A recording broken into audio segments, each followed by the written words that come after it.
I mean, that's all very, very positive, and obviously navigating the Indian market is not all positive all of the time.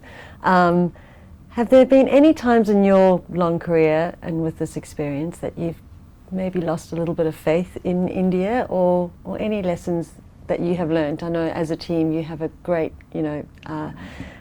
practice of always talking about the lessons learned. So I'd be curious to hear. Yeah. So losing faith in India is a sort of, there's always a bit of a love and hate thing which goes on with it. We often say it's sort of with India, it's 2 steps forward and 1 step back. If you pay too close attention to sort of what's happening to politics and inequality and the social fabric, etc., you can easily get very sort of bogged down with all the negatives that are there in India, and which stops it from growing faster. But then if you just look at the opportunities that are there for consumption to increase, for infrastructure to improve, for banking services to improve, you can get very optimistic as well. So it's sort of it's both.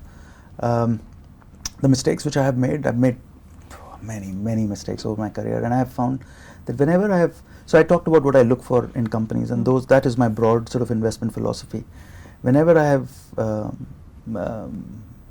swayed away or digressed from those key philosophies is when I have made mistake. I'll give you an example. So early in my career, I invested in a wine company in India called Champagne and Dodge. Wine consumption in India was very low. It was the largest company with 75% market share and was growing very quickly. I got so enamored by their spiel that per capita consumption of wine in India was 1 teaspoon, whereas it was much higher in any other market. I used to say that to my investors as well. You look at this company, 1 teaspoon wine consumption, and it is going to increase to 1 liter and 2 liters, etc. So there is huge growth opportunity. But what I missed was, in that sort of top line opportunity, what I missed was that the quality of management was really poor.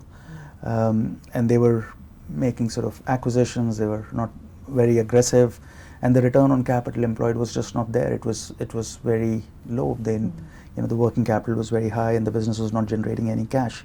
But I just did not care about any of those things because I was so taken by the growth opportunity of that company. Well, I was right about the wine consumption in India. It has increased multiple times over the last 15 years, but that company has gone bust. So similarly, I think often there are sort of thematic or conceptual sort of opportunities which offer you a lot of sort of top line potential.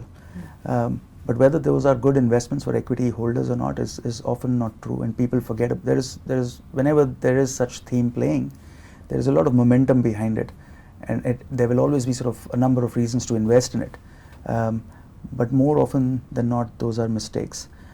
For example, today, people talk about electric vehicles or renewable energy, or anything online, digital, cloud, cyber security, a lot of things which I don't even understand. I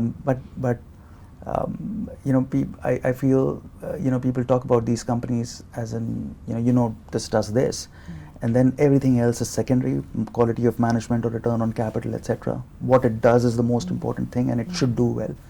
And invariably sort of, the share price keeps going up. So I've done many such mistakes. Going into 2008, I remember, I'm trying to sort of remember those learnings, and I'm trying to be disciplined about it. But it has been very hard to be disciplined in current markets, to be honest. It has not been rewarding to be disciplined currently. But I'm trying to remember it's a marathon and not a sprint. That's fantastic. Unfortunately, Vinay, that's all we have time for today. Thank you very much.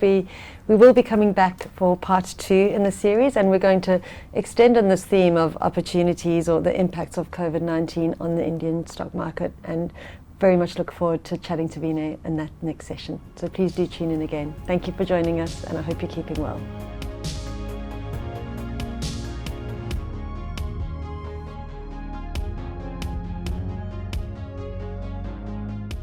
投资一定有风险，基金投资有赚有赔，申购前应详阅公开说明书与投资人须知。